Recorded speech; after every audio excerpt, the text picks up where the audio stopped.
बुमराह को लाने में देर कर दी रोहित शर्मा ने, तो उन्होंने दिखाया है कि उन्होंने देर नहीं की है, उनको अबूर है, उन्हें उन्हें हर चीज़ का पता है। वो इकट्ठे गेम खेलते आए हैं, वो लीडर है। तो उसकी लीडरशिप आप देखें कि मेरा नहीं ख्याल है कि इंडिया वहाँ पे अगर लीडर कोई और होता तो इंडिया ये मैच जीत पाता। रोहित शर्मा थे, इतने एक्सपीरियंस कैप्टन हैं, आईपीएल की ट्रॉफीज़ के अंबार लगाए हुए हैं और इसलिए वो हिंदुस्तान के कप्तान हैं। इस मैच को फाइनल को जीतने में जितना आप क्रेडिट दे सकते हैं दो प्लेयर्स को दीजिए। वो हैं एक विराट कोहली जिसने बैटिंग संभाली, दूसरा रोहित शर्मा जिसने अपनी लीडरशिप से आज इंडिया को मैच जितवाया। I think hats off to them. क्या ये मान लेना सही होगा कि बुमराह इस वक्त दुनिया क्रिकेट के टॉप बॉलर है? दो राय है नहीं। टॉप बॉलर वो है ताबिश भाई जो परफॉर्मेंस करके दे टीम को। जब अब पाकिस्तान के साथ जो मैच था, बुमराह ने वो मैच जो है ना, जब वो ओवर करने आए रिजवान को आउट किया, उसके बाद उस ओवर में स्कोर भी नहीं दिया, वो मैच साइड पे कर दिया। आज फिर नर्व्स होती हैं, बड़े बड़े बॉलर जो है ना वाइडे फेंकने लग जाते हैं। हमने सुपर ओवर में जिस तरह देखा, आमिर पे प्रेशर था, वाइड्स हुए, कितना 17 पड़ गया। तो बुमराह को वो जब भी लेके आए, एक तो लेके प्रेशर सिचुएशन में आते हैं, एक ही उनका स्टॉक बॉलर है और उसको पता भी है कि मुझे ही करना है आके, फिर भी वो डिलीवर करता है। तो ये होते हैं सुपरस्टार्स जो बहुत लो रहते हैं, हम्बल रहते हैं और अपने काम से, अपनी परफॉर्मेंस से जो है ना लोगों को मनवाते हैं, अपने मुल्क का नाम ऊपर करते हैं। Bumrah is not one of the best bowler in the world at the moment. क्या outstanding stuff from Bumrah, Hardik, and that one over from Arshdeep. Especially Bumrah to me has been the player of the tournament. क्या जब रोहित ने उसकी तरफ मुड़ा है, उस बंदे ने आके मतलब डिलीवर किया है।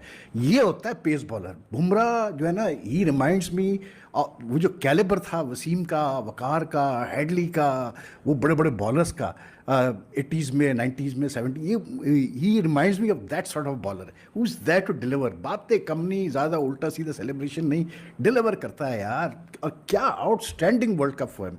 और this is a very very big win for India in the sense के ये जो पार्टनरशिप रही है राहुल द्रविड़ की और रोहित शर्मा की, ये कितनी कामयाब पार्टनरशिप रही है। आप इसका अंदाज़ा करें कि ये तीसरा फाइनल, ये आईसीसी के इवेंट का फाइनल खेले और जीत गया, और एक एशिया कप भी जीतने साथ में, ये जहन में रखेगा। And then plus like remaining in the top 2 in the world test championship rankings.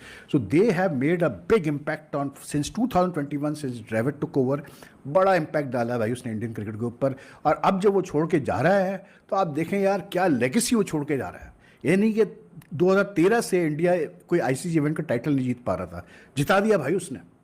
और इससे पहले 2 फाइनल खेल के गया है वो, मतलब आईसीसी टेस्ट चैंपियनशिप का फाइनल भी उसने पहुंचाया, उसके बाद जो है उसने 50 ओवर्स का फाइनल भी पहुंचाया, और तीसरे अटेम्प्ट में फाइनली ही वाज सक्सेसफुल। तो just imagine the legacy he is living यार। मतलब ये होती है ना बात, जिस तरह से हार्दिक आंसुओं से रो रहा था। और फिर दूसरी बात ये कि आज आप ये देखें कि किस तरह से रोहित ने उसको इतना बड़ा, उसका जडेजा का भी ऑप्शन था रोहित के पास, लेकिन he gave that task of defending 16 run in the final over to Hardik Pandya. इतना उसको उस पर कॉन्फिडेंस था। और जितनी भी इनके डिफरेंसेस, इनकी प्रॉब्लम्स हुई होगी over that Mumbai Indians after that Mumbai Indians captaincy, कैसे बोलते हैं, ब्लूपर। लेकिन यार एज ए टीम खेले ना यार, एज टीममेट्स खेले ना। हार्दिक ने उसकी कप्तानी में, रोहित की कप्तानी में डिलीवर किया ना। एक हमारी टीम देख लें आप, लोग कहते हैं क्यों पाकिस्तान कामयाब नहीं हुआ, ये मेन रीज़न थी यार कि ये हमारे लड़के कप्तानी के चक्करों में, अपने ईगोस के चक्करों में, अपने मसलों के चक्करों में इन्होंने सेक्रीफाइस कर दिया टीम को यार। वर्ल्ड कप सेक्रीफाइस कर दिया इन्होंने, क्योंकि इनके अपने ईगोस खत्म नहीं हो रहे थे। और आज ये हाल है कि वो म्यूजिक के साथ बाबर आजम साहब नेशनल एकेडमी में दाखिल हो रहे हैं। बहुत बड़ा हम पे एहसान कर रहे हैं जी, वो प्रैक्टिस करने के लिए दाखिल हो रहे हैं। मैं कहता हूँ मोहसिन नकवी को, फिर मैं कहता हूँ मोहसिन नकवी साहब, अगर आपने नहीं एक्शन लिया इन प्लेयर्स के खिलाफ, इनको बाहर नहीं किया ये 5-6 प्लेयर्स को पाकिस्तान टीम से, तो आप याद रखिएगा ये टीम कभी नहीं उठेगी। सेट स्टेज था, ड्रीम कि जी आप मैन ऑफ द मैच भी हो, वर्ल्ड कप चैंपियन हो, उस टाइम चैंपियन हो, तो आप और ये इस तरह के प्लेयर को ना इसी तरह ही जाना चाहिए था। हम इस वर्ल्ड कप की परफॉर्मेंस पे नहीं बात कर रहे। एक जो इतना बड़ा प्लेयर होता है उसका 10-15 साल का कैरियर होता है, और उसने बहुत मेरे ख्याल में वर्ल्ड को इंटरटेन किया है। बहुत बड़ा इंटरटेनर था, इसमें कोई शक वाली बात नहीं है। और इतने बड़े इंटरटेनर की ना जो जाना चाहिए ना, उसको इसी तरह ही जाना चाहिए। का सबसे बड़ा ब्रांड, आप उनकी फॉलोइंग देखें। कोई खिलाड़ी इज्जतदार तरीके से इक्का दुक्का को छोड़ के रिटायरमेंट क्यों नहीं लेता अपने पीक के ऊपर के लिए, अब मैं रिटायर होता हूं। बोर्ड घर भेजता है कि भाई हमारी जान बख्श दो अल्लाह के वास्ते। पैसे जरूरी है, पैसे मिलते हैं ना, कहां से? मैच खेलोगे पैसे मिलेंगे, सेंटर कॉन्ट्रैक्ट होगा पैसे मिलेंगे, जितना अरसा टीम में रहोगे आपको लीग्स मिलेंगी, आपको कमर्शियल्स मिलेंगे, ठीक है, हर जगह से आपके कॉन्ट्रैक्ट्स होंगे। तो जब तक आप टीम में रहते हैं तो ये वजह होती है। हमारे लोगों का सबसे बड़ा प्रॉब्लम ही यही है, वो भागते ही सारे पैसे के पीछे। वरना क्या है, पैसों की किसी को कमी है? जो 15 साल 16 साल 18 साल जो बंदा क्रिकेट खेल रहे उसको पैसे की कमी होगी? वो 8 करोड़ क्या, वो 25 करोड़ की गाड़ी भी खरीद सकता है, उसको किस चीज की प्रॉब्लम है? लेकिन वो इसलिए करते हैं कि पैसा आण दो, जान ना दो, पैसा जान ना दो, आण दो, बस कैरियर दी सुनो, पैसा आण दो, जान ना दो, तो किसी नू ना आण दो टीम में। 4 साल 3 साल का प्रोसेस की बात कर रहे हैं रोहित, तमाम लोगों को क्रेडिट दे रहे हैं, खुद क्रेडिट नहीं ले रहे। This is how the leader basically react on a situation जहां पे वो चाहता तो अपने लिए सब कुछ बोल सकता था, but he was talking about everyone involved in this journey. I want to talk about what he said. Shoaib in the post match इतनी खूबसूरत बात उस मौके पे उस स्टेज पे उन्होंने की कि लोगों को नजर आता है कि हमने ट्रॉफी आज जीती है, लेकिन ये आज नहीं है। लोगों को नजर नहीं आता जो बिहाइंड द सीन्स जितनी हमने मेहनत की है over the last 3-4 years to get us to this point. वो जो बिहाइंड द सीन्स मेहनत है ना शोएब, वो प्लेयर्स की लोगों को नजर नहीं आती। रातों रात ऐसे ही नहीं वर्ल्ड कप जीत लेते। वर्ल्ड कप पता है कौन उठाता है? कौन सा कप्तान उठाता है? जो नीयत का साफ होता है, जिसके पीछे प्रोसेस होता है कि यार मेरा मुल्क जीत जाए, उसके लिए चाहे मुझे गलत तो नहीं, जो सही है वो मुझे करके छोड़ना है और मुझे उस लड़के को बैक करना है जो एक्चुअली डिजर्विंग है, फिर उसके साथ खड़ा रहता है। ऐसे ही है ना, किसी भी आदमी को जो वर्ल्ड कप वाली इज्जत होती है वो एमी चलते हुए नहीं मिल जाती। ये 3 साल वेल डिजर्व करता था Rohit Sharma. Reason being is कि उसका एक टारगेट था, एक मकसद था कि टीम इंडिया या हिंदुस्तान को एक दफा वो वर्ल्ड कप जिताना चाहता है। अब उस प्रोसेस के लिए उसने विराट कोहली का साथ दिया। आप भी जानते हो वो नेचुरल ओपनर नहीं है, उसने खिलाया, उससे नहीं खेली जा रही वो गेम, उसकी है ही नहीं। उसको रन बॉल खेलना है, उसको बीच में 1-2 चौके मारने हैं, बाद में आगे स्ट्राइक रेट ठीक करने के लिए इधर उधर चलाया तो स्ट्राइक रेट ठीक हो। ये उसकी नेचुरल गेम है, खिलाया। लेकिन मुझे ये बताएं कि हार्दिक पांड्या जिसको उसने रिप्लेस किया as a captain Mumbai Indians के लिए, क्या उसने ग्रज रखी उसके लिए? हार्दिक पांड्या को गालियां पड़ी ग्राउंड के ऊपर बिकॉज ऑफ रोहित शर्मा को रिप्लेस किया मुंबई इंडियंस में। आज Rohit Sharma during the interview उसको कि यहाँ पे इतनी बड़ी किस करके गया है हार्दिक पांड्या को, क्या किए गया है, थैंक यू वेरी मच कि तूने you have completed my dream through your bowlings. ये होता है ऐसा ही thanksgiving, this what you call thanksgiving. ये थैंक्स गिविंग के लिए नेतन कप्तान का होना अच्छा बहुत जरूरी हो। एक क्रिकेट फैन की हैसियत से दुनिया क्रिकेट के इस अजीम खिलाड़ी विराट कोहली को बहुत सारी तालियों में अपनियों में अप्रिशिएट करें। Thank you Virat Kohli for giving us such great moments and regardless कि हमारा ताल्लुक किसी भी मुल्क से हो, if you are a fan of cricket you have to be a fan of Virat Kohli. और क्या बात है बासित भाई, गूज़बम्प्स कमाल, मतलब मजा आ गया ये कुछ बातें सुन के। मेरे हिसाब से तो जल्दी कर दिया उसने। हाँ, खेलना चाहिए था, अभी मजीद खेलना चाहिए था। और आज एक जुमला बोल रहा हूँ, मेरे ख्याल है लोगों को ये विराट कोहली तकिया कलाम है। विराट कोहली तकिया कलाम नहीं है सर। हाँ, क्या क्या ये सीरियस बात हो रही है। हाँ मतलब विराट कोहली T20 का जावेद मियांदाद है।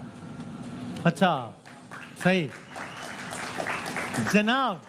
कामरान अकमल साहब सुपरस्टार, हाँ मेरे ख्याल से अगले 20-25 साल कम ही कोई इसके करीब पहुंचेगा जैसी इसकी परफॉर्मेंस है। हाँ। जैसे इसने लीड किया, मेरे ख्याल से बड़ा जबरदस्त टाइम था जो अपनी रिटायरमेंट अनाउंस की है जीतने के साथ, और वो इसकी life brilliant way, what a brilliant world speech. Cup इसकी लाइफ का हिस्सा बनाना चाह रहा था, अपनी Yes. लाइफ का हिस्सा वो अचीव किया। अमेजिंग मोमेंट, हैप्पी रिटायरमेंट यही बोलेंगे कि मिस करेंगे इसको T20 क्रिकेट में। सही बात है। वनडे और टेस्ट मैचेस में तो जितनी फिटनेस है मुझे लग रहा है अगले 5-6 साल खेलेगा।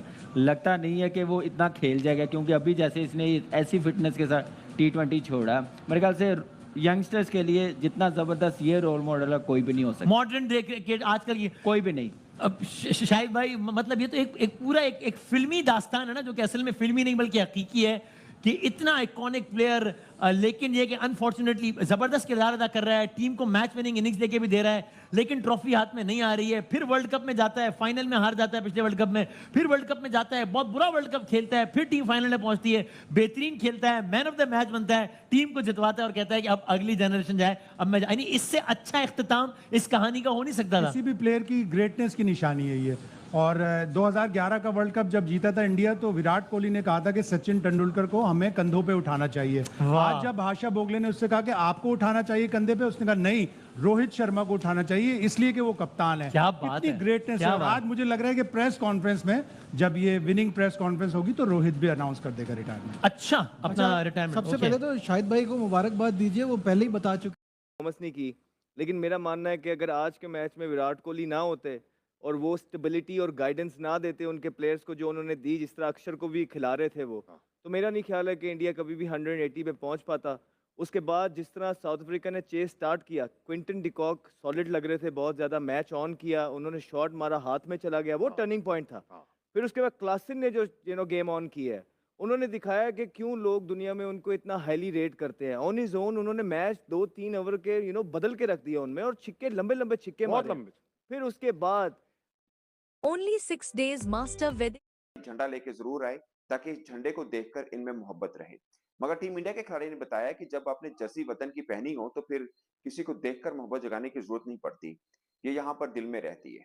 और आज टीम इंडिया ने जीत के बाद जो मनाजिर हुए, जो इमोशनल सीन नजर आए, जो पिक्चर्स हमारे सामने आई, हर खिलाड़ी रो रहा है, तो साफ नजर आ रहा था कि इनमें अपने देश को ऊंचा ले जाने के लिए कितनी तड़प इनके मन में थी।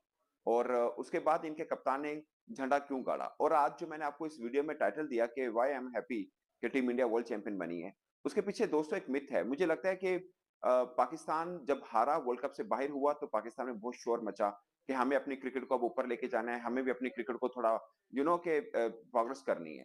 मगर फिर वो शोर दब गया और मैं ये चाह रहा था कि टीम इंडिया वर्ल्ड चैंपियन बने ताकि ये शोर दोबारा से उठे। अफ्रीका वर्ल्ड चैंपियन बन जाता तो हमें इतना रहता ना।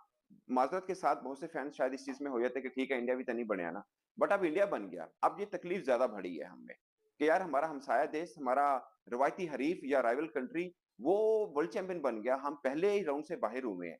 ये आप फिर दोबारा से वो बहस शुरू हो गई है कि हम अपनी क्रिकेट को कैसे ऊपर लेके जा सकते हैं, और ये बहुत जरूरी है दोस्तों, ये बहुत जरूरी है। आप यकीन माने, मुझे पूरे इनकी वर्ल्ड कप के बाद जो टीम इंडिया के खिलाड़ियों की सेलिब्रेशन हुई, मुझे सबसे खास चीज पता क्या लगी? दो, एक रोहित शर्मा का झंडा गाड़ना कि एक कप्तान के दिल में कैसी लगन है, ये वतन से मोहब्बत होती है कि आप झंडा गाड़ते हैं, बताते हैं पूरी दुनिया आपके इनकी तारीफ कर रही है अब, ठीक है। और दूसरा, रोहित शर्मा का पांड्या को चूमना। ये दो खिलाड़ी थे जिनका वर्ल्ड कप शुरू होने से पहले सबसे ज्यादा मसला था कि इनका आपस में बन पाएगी या नहीं बन पाएगी। इनका अपना मीडिया कह रहा था कि आईपीएल का झगड़ा कहीं टीम इंडिया के अंदर तो नहीं आ जाएगा। दोनों को देख के लगता है कि दोनों की मंजिल एक थी, दोनों का रास्ता एक था, और यही वजह है कि उनके सब खिलाड़ी अपनी टीम के लिए खेले और उनके कप्तान को मौका मिला कि वो झंडा गाड़ सके बारबाडोस के मैदान के अंदर। दोस्तों, ये विजुअल्स